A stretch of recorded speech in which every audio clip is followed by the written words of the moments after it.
Hola a todos, bienvenidos a SEO Digital. Muchas gracias por escucharnos una semana más. El día de hoy vamos a estar hablando de marketing miopía. Este tema es muy interesante porque estaremos entendiendo la importancia de cómo enfocarnos en satisfacer las necesidades de un usuario, de un consumidor, en lugar de necesidades inmediatas de una empresa y cómo a veces esto puede ser incluso un tema de fracaso para muchas compañías. Si quieren saber más acerca de esto, por favor no se desconecten, quédense con nosotros porque vamos a tener una charla súper enriquecedora por todos los que estamos acá. Entonces, ahora sí, sin más, comenzamos. SEO Digital, tecnología, negocios, marketing online, expertos y mucho, mucho más. Un espacio pensado para ayudar a dueños, directores y gerentes de marca a tomar mejores decisiones. Conduce Luis Vadillo, Cristina Pineda y Andrés Costes. Patrocinado por MSK, expertos digitales. En el año 2009, Domino's Pizza publicó un comercial donde Patrick Doyle, CEO de la compañía, hablaba del legado de la marca, pero también admitió que la pizza para ese momento era horrible y que la empresa estaba dispuesta a mejorar el menú y los ingredientes. Domino's Pizza actualizó más del 90% del menú. No solo eso, revitalizó la calidad e imagen de los productos en cuanto al feedback de los clientes no era positivo. Además de esas acciones, se integró un ADN digital en la empresa, por ejemplo, con la institucionalización de la tecnología por medio de la contratación de un CDO, un Chief Digital Officer. Además, el área de TI no solo se concebía como apoyadora, sino como pilar esencial para el éxito. Eso presionaba a que el área no fuera reactiva, sino estuviera como protagonista en el resto de departamentos para lograr resultados de negocio. También, la experiencia del cliente desde el momento del pedido hasta la entrega a domicilio y el pago fue revolucionada. La empresa creó una misión ultra enfocada: hacer posible que los clientes pidan pizza en cualquier lugar, en cualquier momento, con la menor fricción posible. Así que a lo largo del tiempo fue posible pedir una pizza por medio de un SMS, Google Home, Amazon Alexa, Facebook Messenger, Slack, FortSync, Apple Watch, hasta una Samsung Smart TV. Inclusive podían pedir a través de un chatbot por medio de 0 clics o por medio de emojis. La operación digital ayudó a convertirla en una data-driven company, donde, por ejemplo, lograron hacer un proceso inteligente para la apertura de nuevas tiendas, donde cambiaron el modelo en el que el franquiciado sugería dónde entendía que había una oportunidad para una nueva tienda y ahora podía elegir una oportunidad basada en un catálogo geográfico construido por medio de algoritmos que tomaban en cuenta diversas fuentes de datos. Domino's decía: somos tanto una empresa de tecnología como una empresa de pizzas. Y sus inversiones de marketing se movieron hacia canales digitales, donde la empresa pasó a adoptar contenidos y formatos más modernos. Estos son algunos aspectos de cómo Domino's Pizza en 7 años logró, por medio de la tecnología, rentabilizar sus acciones a niveles más altos que Apple, Tesla o Amazon. Qué interesante tema, qué interesante introducción, queridos amigos. Estamos muy contentos de estar una semana más por acá en su podcast SEO Digital. Y cuando iniciamos este proyecto, nos propusimos traer a la mesa temas que no tuvieran una pérdida de vigencia inmediata. Y hoy, la miopía de marketing o marketing myopia, vamos a refrescar un concepto que propuso por ahí en la revista Harvard Business Review Theodore Levitt en 1960. Escuchen bien, 1960. Y les voy a traer a la mesa algunos ejemplos más viejitos. Me voy a ir más atrás, querido Costes, de este tema tan interesante de Domino's. Podemos hablar de la industria de los ferrocarriles, de los rieles, ¿no? Imagínense estar en la industria de hacer estos durmientes, de hacer toda esta infraestructura para los trenes. Y dice Theodore Levitt que la miopía de marketing, que yo la asociaría a algo que decimos muy en nuestros día a día, es esa ceguera de taller que nos permite estar tan involucrados en nuestro negocio que al mismo tiempo nos cega o nos está quitando una visión más allá de lo que vemos en nuestro día a día, ¿no? Y dice Theodore Levitt que significa, o la miopía de marketing significa concentrarte demasiado cerrado, demasiado específico en vender productos o vender servicios.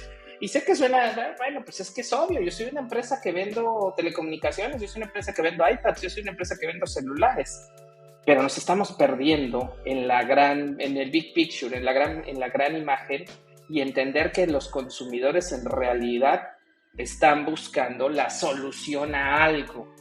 No están comprando un celular por tener un celular en las manos. Si al rato sale una solución que me resuelva la ubicación, las llamadas, el WhatsApp, el Instagram, y que sea a través de otra cosa, pues estamos en un negocio de que, lo dices tú muy a menudo, querido Fer, con los jobs to be done, que es un concepto bastante más reciente también de Harvard, y que te invita a que como compañías te cuestiones en qué negocio estamos verdaderamente. Y qué mejor ejemplo, querido Costes, con lo que decías de las pizzas, ¿no?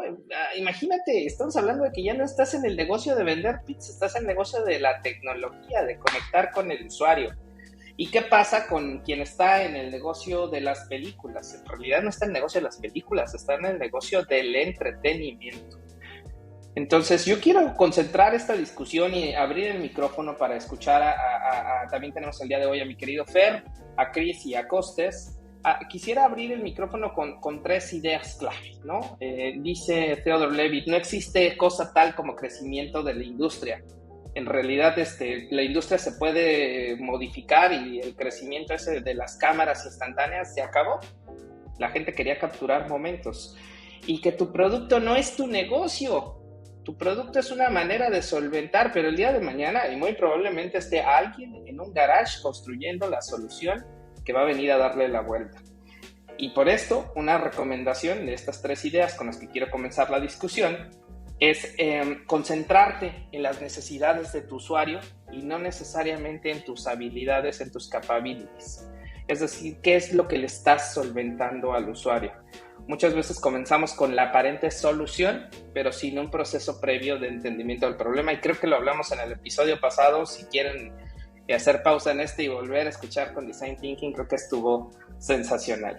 Pero bueno, me gustaría abrir el micrófono a la discusión, a ver qué nos quieren aportar de estos día a día y por qué es importante este tema, que todos los conozcan y que toda esa ceguera del taller, ese enfoque en las soluciones y no en en la solución y no en la resolución de esta, es decir, no en el producto que vendemos. No sé si quieres ahondar un poco más, querido Fer, con este concepto de los jobs to be done, que creo que está bastante conectado con estas ideas que comparto. Sí, muchas gracias, amigos. Es un gusto estar, como siempre, acá con ustedes, compartiendo ideas. La verdad es que ese es un tema que a mí me apasiona mucho, ya saben, ¿no? He estado como muy involucrado específicamente en esta parte de la disrupción, cómo generar estrategias, y un pilar fundamental es justamente enfocarnos en el job to be done, que cualquier producto o servicio va a solucionarle al usuario. Y creo que esto es bien interesante porque cuando yo escuché este primer caso de Domino's que nos decía Costes, fue justamente ahí como en el 2018, si no mal recuerdo. Fuimos ahí al Google Summit en San Francisco y justamente ahí Domino's Pizza lanzaba esta parte de cómo iba a ser su nuevo delivery, que ya no tenías que estar en tu casa para recibir la pizza. Y ahí, la verdad es que en ese momento fue de cómo algo que podría parecer tan sencillo como pinearte en algún parque donde hubiera ciertos lugares donde Domino's pudiera tener su delivery, decir, o en la playa, ¿no? O en la playa, o inclusive en donde fuera, o sea, no necesitaba estar en tu casa, tengo hambre, busco el pin más cercano, ahí la pido, voy por ella y la recojo. Y decía, y cosas tan sencillas como esas, dices, ¿por qué son a veces tan difíciles de ver, no? ¿Por qué cosas que están a simple vista no las podemos observar? Que no es lo mismo ver que observar, ¿no? Entonces ahí a mí me rompió mucho ese concepto y decir, wow, sí es cierto. Y poder identificar estas cosas para nosotros, para nuestros clientes, creo que eso es bien interesante. A mí me ha tocado mucho que a veces cuando nosotros somos los expertos en algún tema o en algún producto, cuando platicamos con algún cliente, le damos una consultoría, pues evidentemente nuestros clientes son los meros buenos para hablar del producto, del servicio, y esa discusión de, pero es que esto no va por aquí, o esto no se tendría que comunicar de esta forma porque el producto per se así no se vende, creo que es empezar al revés, ¿no? Es como empezar, esto que nos platicaba ahorita Luis, es completamente al revés. Y es donde nosotros tenemos que poner mucho foco como estrategas para pues darle la vuelta y decir sí, o sea, el producto, nadie más va a saber más de cómo se produce, cómo se hace, cómo se optimizan los recursos, los procesos, nadie más que quien lo genera lo produce, pero no sabe, pero quien más sabe qué tan funcional es quien lo consume. Y ahí es donde nosotros tenemos que entender que los consumidores son quienes ponen las reglas del juego. Esa creo que es la premisa de todo este tema del marketing miopía. Y aquí lo asocio con una frase que salió en un episodio anterior que hablaba sobre enamórate del problema, no de tu idea, ¿no? Si no vas a querer resolver todo solo con tu producto, hay que enfocarse en lo que necesita la gente. Pero es muy difícil, coincidirás conmigo que es bastante difícil, y uno de los mitos que habla este artículo dice que, oye, ¿qué pasa con una población que está creciendo? Cualquier persona prácticamente podría tener la capacidad de pedir una pizza a domicilio. ¿Y qué pasa si hay un crecimiento poblacional y se están abriendo nuevas sucursales? Eso me va a garantizar mi crecimiento, ¿no? Es el primer mito. Y dice, pues no, te estás concentrando en tu producto y en decir que va a haber más gente y se lo vas a colocar.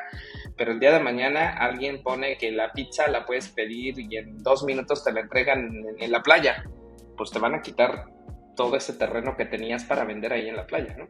De hecho, yo recuerdo perfectamente ese Summit Fair, estábamos ahí muy atentos a esa sesión, y creo que a mí lo que más me impactó en ese momento, más allá de que dijeran, claro, sí, o sea, algo como tan simple que al día de hoy ya es como algo así de, pues, ¿qué? ¿A poco eso no pasaba toda la vida, no?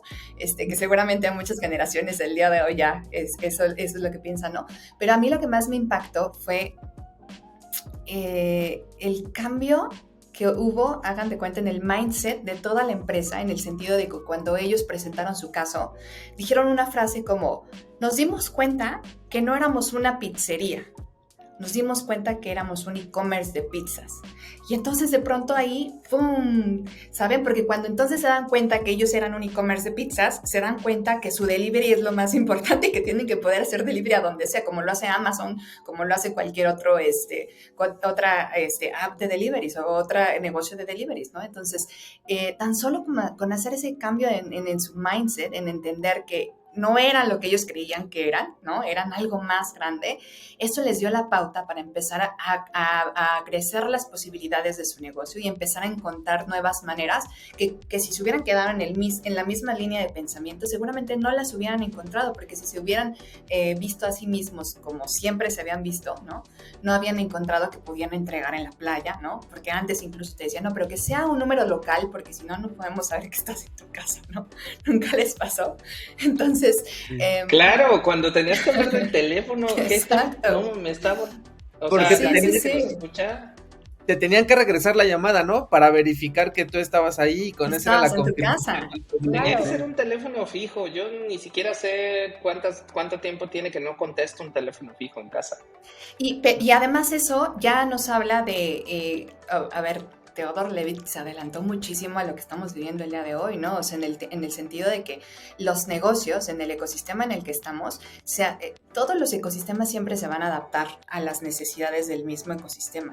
Y dicen por ahí que las empresas son parte del ecosistema en general. De hecho, dicen que cuando una empresa ya no aporta nada al ecosistema, el ecosistema solito, ¡pum!, los bota. Es cuando las empresas fracasan o quiebran, ¿no? Cuando ya no están aportando nada al ecosistema en el que están. Entonces, si no se adaptan igual que se está desarrollando que se están desarrollando las personas o cómo se están desarrollando las personas, pues no van a poderse adaptar. Y en este caso, si las personas, a ver, ya cuántos tienen línea telefónica en su casa o dependen de la línea de teléfono, o sea, ya prácticamente estamos hablando de que todas las personas tenemos un celular, ¿no? Y que aquí es donde estoy, ¿no? Y si voy a pedir algo es donde esté esto, ¿no? Eso ya nos cambia completamente la visión para todos, ¿no?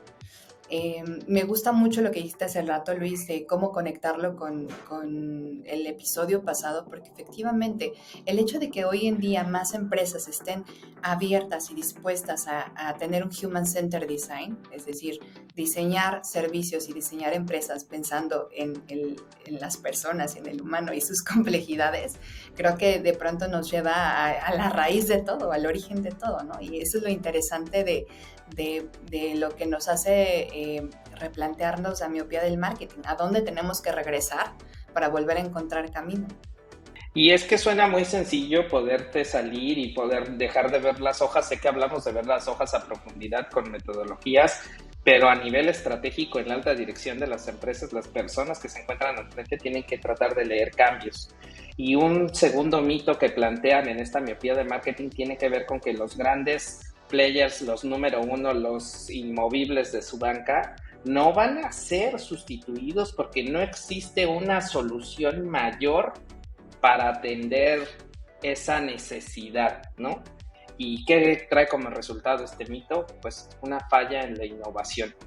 Y así podemos hablar de los teléfonos. ¿Cuántas marcas de teléfonos para casa, regresando a la analogía de Domino's, se pueden haber quedado y a dónde fueron sus ventas, ¿no? Yo recuerdo las marcas Panasonic y que probablemente todavía están en el negocio de los conmutadores para las empresas, pero que ahora te mandan a tu casa a trabajar y trabajas con tus AirPods y tu computadora y ahí tienes el teléfono. Entonces, un segundo mito que te puede pegar muchísimo en este tema, en este camino para no innovar, es creer que nadie te va a poder quitar de tu primer lugar, de tu mesa número uno, ¿no? Y dejar todos los negocios te llegará su momento de innovación. Y creo que ahí es algo bien importante porque me voy a poner también un poco de libro, ¿no? O sea, hacer citas, pero cuando en algún momento creo que también hablábamos de Kotler y el significado de marketing y toda esta parte, hay tal cual, si entendemos al marketing es como es la generación de valor en una cadena productiva, desde el primero que produce hasta el que lo consume. En el momento de que alguno de las personas deja de percibir valor en esa cadena, es cuando el marketing se rompe. Entonces creo que si lo alineamos al tema del marketing miopía y con lo que estamos platicando ahorita, justamente es poder, a veces perdemos de vista toda la cadena de valor, o sea, desde que se está produciendo el recurso más básico hasta que se está consumiendo, y ahí es donde creo que podemos poder alinearnos perfectamente a decir, realmente estoy dándole valor a mi usuario. Y creo que eso ha sido generacional, o sea, inclusive la forma en la que estamos comunicando ahora es bien diferente a la que se comunicaba hace 20, 30, 40 años, ¿no? O sea, cuando hablamos de publicidad, todo era enaltecer el producto, mucho más aspiracional. ¿Por qué hoy en día se ha convertido en algo más real? Porque la cadena de valor ahora es distinta. Ahora, como decía Chris, con tanta información con el teléfono, la percepción de ese valor cambia, y entonces eso nos hace pensar que nuestro producto no es lo que decía hace rato Luis, no es nuestra vertical. O sea, nuestro negocio está en satisfacer esas necesidades, en esos sistemas cambiantes que tienen las personas, y cómo tenemos que estarlos viendo ahí, analizando a cada momento. Y ahí las visiones externas ayudan mucho.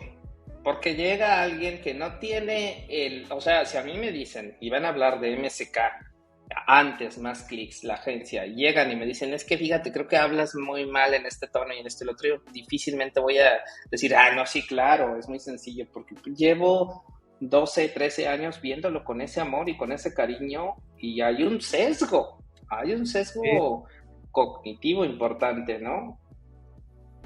De hecho, además es parte del ADN de la innovación, ¿no? El aceptar que vas a fallar y debes de escuchar, mantener los oídos abiertos. Y es parte de la madurez, ¿no? Incluso de un board directivo, de los dueños de una empresa, de quien está dirigiendo esa empresa, el también entender que en algún momento tiene que poder recibir ese feedback, esa información. De hecho, lo hacen profesionalmente, o sea, cuando invitan a otras personas, a los boards, a que les den feedback acerca de negocio, etcétera.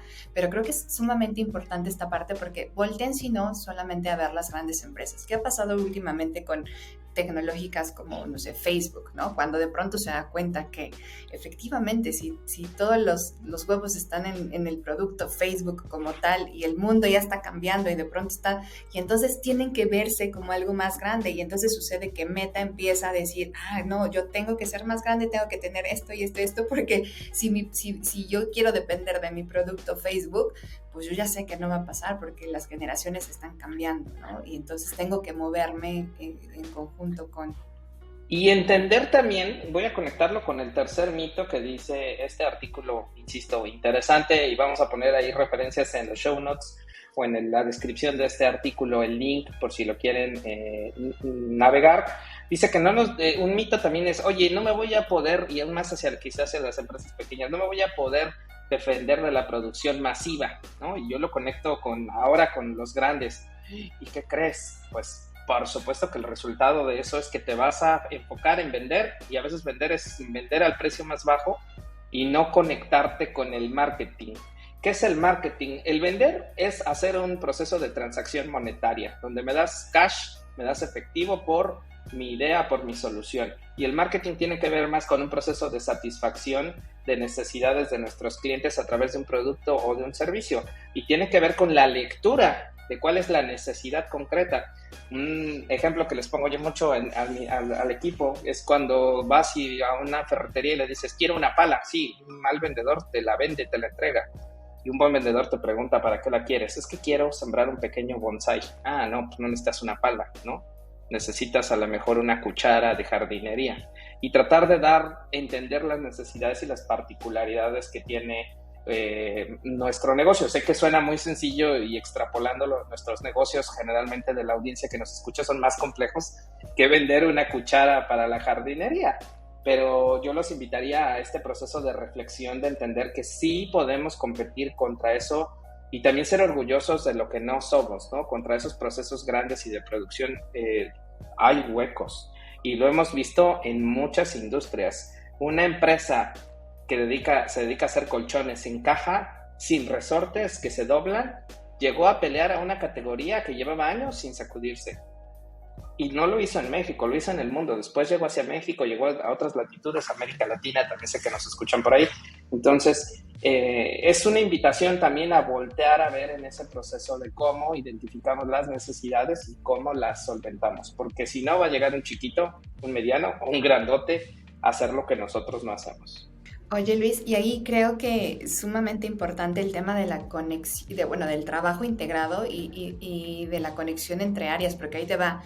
De pronto el equipo de marketing empieza a ser más sensible a esto de lo que estamos hablando, ¿no? A decir, no, pues hay que entregar valor, hay que entender quién es el usuario, entonces de pronto empiezan a hacer más planning, a conocer a los usuarios, pero de pronto está el área de ventas y están completamente desconectados. Y entonces cuando tienen que hacer sus acciones realmente, marketing está diciendo un speech por un lado con la comunicación y todo, pero lo que sucede a nivel ventas es algo completamente diferente, ¿no? Y entonces de pronto no están conectadas esas dos grandes piezas, no se entienden, no se hablan, y sucede que entonces se le da prioridad a ciertas cosas, y puede pasar de los dos lados. Puede pasar que de pronto estemos dándole mayor importancia a objetivos de marketing por encima de los de ventas, o al revés, que le estemos dando mucho foco a temas de ventas sin considerar temas de marketing, y entonces estamos desbalanceados. Si ustedes quieren de alguna manera, dentro de estos 3 mitos que estaba hablando Luis, empezar a equilibrar mejor lo que está sucediendo dentro de sus empresas, es sumamente importante entender que ya estamos en una era de las redes, en una era en donde todo tiene que estar conectado e integrado, ¿no? Y dejar de estar trabajando en silos, porque ahí vienen muchas desconexiones de todo esto que estamos platicando. Además hay una columna vertebral, ¿no? En estos esfuerzos de dejar de trabajar en silos. Chris alguna vez lo explicaba con ejemplos de construir una casa, ¿no? A un albañil le puedes decir, ¿cuál es tu trabajo? Pegar ladrillos, pero puede haber alguien que diga construir hogares, ¿no? El enfoque lo cambia todo. Yéndome también un poco, como decía hace rato Fer, un poco a definición del libro, no importa la industria, pero recordemos que el marketing está en crear, comunicar y entregar valor. Así que no importa que lo hagas a escala, masivo, o que sea un grupo de 7 personas que empezaron un nuevo negocio y que están creando valor que tú no estabas atendiendo, ahí ya pega. Fíjate ahí, Costés, me encanta porque siempre hay libros representativos de todo esto, pero hay uno que me gusta mucho que se llama David contra Goliat. que es de Malcolm Gladwell, y habla precisamente de cómo en el mito de David contra Goliat, pues es David que le gana en una pelea a Goliat, que es un gigantote, ¿no? Que nadie dice, no, ¿quién va a poder contra ese si es súper grandote, siempre le gana a todos, ¿no? Nadie puede con él. Y de pronto le gana David, ¿no? Y lo que hace Malcolm Gladwell en su libro empieza a analizar por qué le ganó. Y de pronto entendemos que es un gigante pesado, que le cuesta caminar, que es poco ágil, que lo único que tiene es que justo es muy pesado y le da miedo, pero que una persona ágil pudo contra él porque sabía moverse más rápido, ¿no? Entonces, pone esta alegoría a las empresas grandes y pequeñas. Justo ahora, en el entorno en el que estamos, las empresas pequeñas tienen, de hecho, puede que más ventajas siendo ágiles y pequeñas y que pueden competir contra Goliaths, contra gigantes, ¿no? Entonces, eso es bastante interesante. La clave allí se llama flexibilidad, y justo ahorita quería yo nada más para hacer un comentario sobre lo que decían de por qué las empresas no van a poder pelear las pequeñas contra las grandes, y no es algo que, digo, ahorita hay mucho más información, conectividad, pero es algo que ha pasado siempre. Un ejemplo muy claro fue a mediados del siglo pasado, la industria siderúrgica, ¿no? Eran las empresas grandotas, con muchas fábricas que generaban todo el acero para todo lo que se necesitaba en el mundo, y de repente a alguien se le ocurrió decir, oye, pues yo no voy a poder pelear contra una empresa gigante que da todos los servicios de todos los tipos de acero. Alguien dijo, voy a crear una mini mill o una mini calderas, son empresas más pequeñas que se dedican a hacer, por ejemplo, solo varilla, que es mucha más barata de producir, que tiene mucha necesidad y se pueden enfocar en una sola parte de esa industria en general. Entonces es una forma de ir en contra del status quo. O sea, creo que la parte de cómo podemos lograr eso es cómo rompo el status quo de lo que tenemos ahora, encontrar ese punto de inflexión y entonces empezar a trabajar en ello, ¿no? Ya les decía hace rato sobre el tema de la innovación y la disrupción, y justamente es algo que se le llama Disruptive Innovation, que también es una teoría de Harvard y que te propone cómo pelear con este tipo de empresas, poniéndole foco a la necesidad pura que tiene el usuario, ¿no? Y en este caso había una necesidad de generar mucho más varilla porque estábamos en la construcción de las grandes ciudades que las empresas gigantes no podían tener. Entonces había mercado. Lo que había que hacer era ponerle foco a la necesidad puntual que se tenía en ese momento. Entonces estamos... Es algo que dice...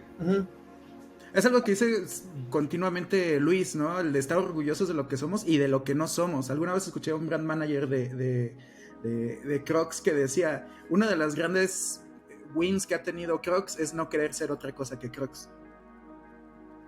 Y es desde donde creo que ha habido más marcas que han querido ser como ellos. O sea, ayer entré a una tienda de tenis de Skechers y tenían unas copias de Crocs. Era el mismo diseño, que podemos decir que no nos guste y para mucha parte de nuestra audiencia podría no gustarme, pero han sido orgullosos de eso y ha sido una manera de poder seguir trabajando y seguir conectando por ahí. Cierro con un cuarto mito, es muy sencillo, que proponen aquí, que tiene que ver con que un área técnica de investigación y de desarrollo nos va a garantizar el crecimiento.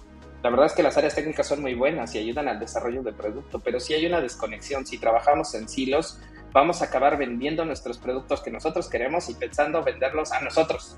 Y nosotros no somos el centro del universo, por mucho.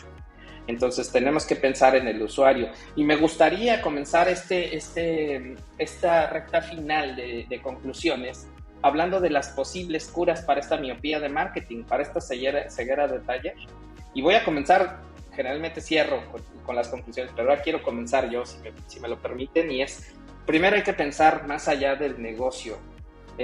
Más allá del negocio en el que nos encontramos. Y voy a contarles una muy breve historia de cómo lo hicimos. Nosotros comenzamos haciendo Google, anuncios en Google, y Google sigue siendo muy importante, pero entendimos que nosotros estamos aquí para ayudar en los procesos de digitalización del negocio de nuestros clientes. No estamos aquí solamente para Google. Google, ya sé, me escuchan también mis amigos de Google, es un partnership importantísimo. Pero si el día de mañana se llama de otra forma, pues no le hubiéramos entrado a hacer anuncios en TikTok, en Meta, en lo que venga, ¿no? Entonces entendemos que nuestro proceso es estar acompañando a nuestros clientes para hacerle este proceso de entendimiento de tecnología y cómo les facilita a ellos hacer negocio. Para mí esto es un tema importantísimo Y puedes hacerlo, y lo hemos dicho en muchas ocasiones en este podcast, puedes hacerlo también inspirándote de otras industrias. Puedes meterte a ver casos y decir, oye, de esto que dijo Costes en el dato curioso de, oye, la pizza que me llegue a la playa, ¿cuál es mi analogía a mí que soy una empresa que me dedico a vender créditos para adquisición de hogar? O soy una empresa que vende artículos de construcción. ¿Qué símil puedo encontrar en otra industria? Y les prometo que si no lo traemos, vamos a hacer la diferencia. Vamos a hacer la diferencia y tratar de evitar trabajar en silos. Abro micrófono para las conclusiones, para estas posibles soluciones, posibles curas para el marketing miopía o la miopía del marketing. Querida Cris, Costes, Fer, ¿quién dice yo? Pues yo quiero sumar a esta parte que todo proceso de innovación es un proceso creativo. Como lo habíamos visto en otros episodios, al final todo se conecta. Lo primero es entender, escuchar y empatizar. Y esta parte de reducir fricciones, creo que lo llevo a una frase que diría, no les vendas, ayúdales a comprar. Va de nuevo, no les vendas, ayúdales a comprar. Eso es reducir fricciones. Ya te quiero comprar, no me estés vendiendo más cosas. Yo ya sé cuántas personas y en cuántas industrias la gente ya llega al momento de compra conociendo más del producto que el propio vendedor. Tal vez quien nos escuche está dentro de estas industrias, así que reducir fricciones es ayudarles a comprar, no solamente se trata de vender. Y lo conecto con aceptar nuestras sombras, que no existan temas tabú. Si quien nos escucha está en una industria o su marca o empresa tiene problemas, por ejemplo, de piratería, no, es que están pirateando mis productos. Clávense en esa sombra, en ese tema, no lo vuelvan un tema tabú de no hay que hablarlo en la oficina, no, vamos a ver qué sucede, vamos a explorar. Hay diferentes casos como, no sé, tan distantes como Club Deportivo Guadalajara, ¿no? Las Chivas, pues, o Lego. En ambos casos tenían problemas de piratería, cada uno en sus respectivas canchas. Pero buscaron literalmente a los piratas. O sea, sé que es un trabajo algo complicado. Clavarte en la sombra.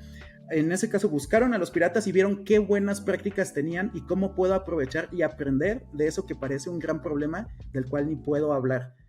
Busquen esos nuevos caminos. Nada nuevo se aprendió yendo por los caminos que fueron todos. ¿Voy? No sé, yo estaba esperando, dije, excelente, si quieres tú, dale. Muchas gracias, Ferchito. A ver, creo que yo tengo 4 puntos que quiero compartirles. El primero, y muy importante, es entender que todos tenemos miopía del marketing, o sea, literalmente, todos. Hay algo en nuestras empresas que no estamos viendo. Ese es como el tener conciencia de eso, es lo primerito. ¿Por qué? Pues porque pasamos tanto tiempo ahí que hay cosas que ya no vemos, ¿no? Y ese es un fact.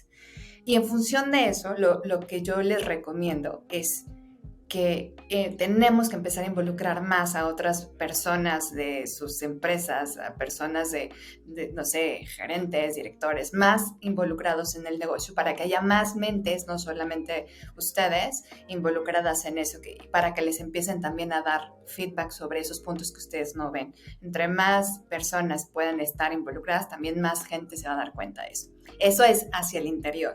Hacia el exterior, pues sí, efectivamente nos va a tocar estar abiertos al feedback o a estar haciendo mucho listening de lo que se está hablando de nuestra marca, de nuestro producto, de nuestra empresa, porque ahí también vamos a encontrar mucho feedback acerca de lo que nosotros no estamos viendo, ¿no?